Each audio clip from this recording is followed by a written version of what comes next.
ஓம் நம சிவாய. குருவாழ்க குருவே துணை. ஆன்மீக அன்பர்களுக்கு வணக்கம். இன்றைக்கி நாம் இந்த வீடியோ பதிவில் பார்க்க போகிற தகவல் என்னென்னு கேட்டிங்கன்னா, கள்ளக்காதல் மற்றும் தகாத உறவை பிரிக்கக்கூடிய ஒரு சக்தி வாய்ந்த பிரயோக முறை பற்றி தான், அதாவது சல்லிய பிரயோக முறை பற்றி தான் நான் இந்த வீடியோ பதிவில் முழு விளக்கத்தோடு சொல்ல போகிறேன்.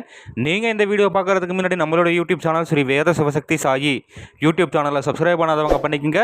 அப்படியே பக்கத்தில் இருக்கக்கூடிய பெல் ஐக்கான் பட்டனையுமே கிளிக் பண்ணிக்கோங்க. சரி வாங்க இன்றைய வீடியோ பதிவுக்குள்ளே போகலாம்.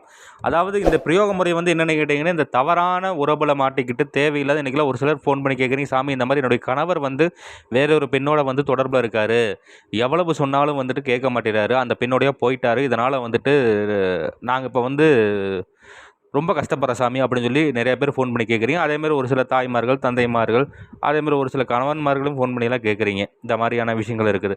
அதாவது நான் இப்போ சொல்லக்கூடிய இந்த பிரயோகத்தை போட்டிங்க அப்படின்னு சொன்னால், இந்த வேறு எதனாவது ஒரு வசியத்தில் அவங்க வசியக்கட்டு போட்டு உள்ளே வச்சுருந்தாலுமே அதையுமே உடச்சி பிரித்து கொண்டு வந்துடும். அந்தளவுக்கு நல்ல ஒரு அருமையான அற்புதமான பிரயோக முறை இது. சரி, இது எப்படி பண்ணணும், என்ன இது அப்படின்னு சொல்லி பார்த்தோம்னா, செய்கிறதுக்கு ஏற்ற நாள் எப்போ அப்படின்னு சொல்லி கேட்டிங்கன்னா, பௌர்ணமி முடிந்து முதல்ல வரக்கூடிய 3ஆம் தேய்பிறை நாள் அன்றைக்கி இது நீங்கள் செய்கிற மாதிரி இருக்கும். அந்த அன்றைக்கி என்ன பண்ணணும் அப்படின்னு சொல்லி கேட்டிங்கன்னா, வேப்ப மரத்துக்கடியில் தான் நீங்கள் அமர்ந்து செய்கிற மாதிரி இருக்கும். வேப்ப மரத்தினுடைய வடக்கு திசையில் நீங்கள் நல்லா சுத்தம் பண்ணி விட்டு, அந்த இடத்துல நல்லா மஞ்சள் நீரெலாம் தெளித்து விட்டு என்ன பண்ணணும்னு கேட்டிங்கன்னா, வாசனை திரவியங்கள்லாம் தெளித்து விட்டுறணும். வாசனை திரவியங்கள்லாம் தெளிச்சுக்கிட்டு நீங்கள் தலவாழை இலை விரிச்சிடணும். தலவாழை இலை விரித்து பச்சரிசி மாவுனால் பச்சரிசி மாவு கொட்டி நல்லா பரப்பி விட்டு, நான் இந்த வீடியோவில் ஒரு எந்திரம் ஒன்று கொடுத்துருக்கிறேன். அந்த எந்திரத்தை முறையாக வரைஞ்சிக்கிட்டு ஒரு ஊமத்தங்காய் ஒன்று எடுத்துக்கணும். சரிங்களா? அதாவது ஊமத்தஞ்சரியிலிருந்து வடக்கு திசையில் இருக்கக்கூடிய கருவூமத்தங்காய் எடுத்துகிட்டு முறையாக அதை 2ஆக உடைச்சா அதற்குள்ளே இருக்கக்கூடிய அந்த விதை, அதேமாதிரி நார், அந்த இதெல்லாம் இருக்கும், அது எல்லாத்தையும் முறையாக சுத்தமாக க்ளீன் பண்ணிடணும்.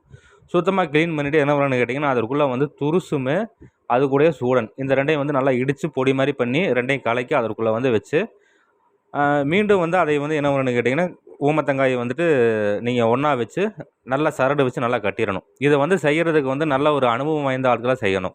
ஏன் அப்படின்னு சொல்லி கேட்டிங்கன்னா, ஊமத்தங்காய் அப்படிங்கிறது கொஞ்சம் விஷத்தன்மை வாய்ந்தது. அப்போ போதிய பாதுகாப்போடு செய்கிற மாதிரி இருக்கணும். கை ஏதாவது க்ளவுஸு அந்த மாதிரிலாம் போட்டு செய்யணும். இந்த ஆர்வ கோளாறுகள்லாம் போயிட்டு ஏதாவது ஒன்று பண்ணக்கூடாது. அதனால தான் சொல்கிறதுக்கு காரணம். சரிங்களா? அந்த மாதிரி அதாவது அனுபவம் இல்லாமல் நீங்கள் இதெல்லாம் செய்யக்கூடாது அப்படிங்கிறது தான். சரிங்களா? அப்போ பார்த்துக்குங்க.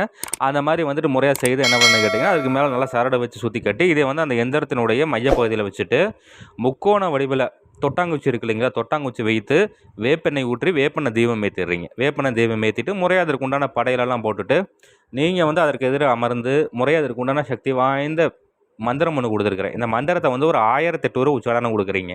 இந்த பூஜை முழுக்க சூரியன் அஸ்தமனம் ஆனதுக்கப்புறம் தான் பண்ணணும். எப்போ வரைக்கும் கேட்டிங்கன்னா, அமாவாசை வரைக்கும் நீங்கள் இந்த பூஜை செய்கிற மாதிரி இருக்கும்.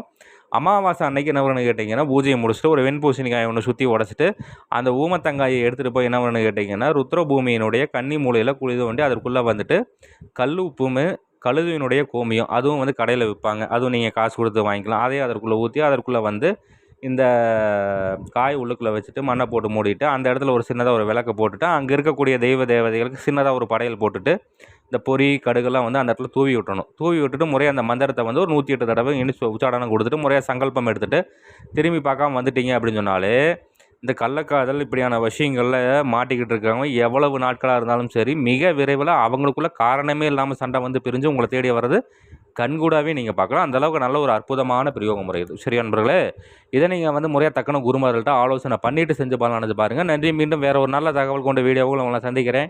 அதுக்கு முன்னாடி நம்மளோட யூடியூப் சேனல் ஸ்ரீ வேத சிவசக்தி சாயி யூடியூப் சேனலை சப்ஸ்கிரைப் பண்ணாதவங்க பண்ணிக்கங்க. அப்படியே பக்கத்தில் இருக்கக்கூடிய பெல் ஐக்கான் பட்டனையுமே கிளிக் பண்ணிக்கங்க. சரி, நன்றி, வணக்கம், வாழ்க வளமுடன். ஓம் நம சிவாய. குருவாழ்க குருவே துணை.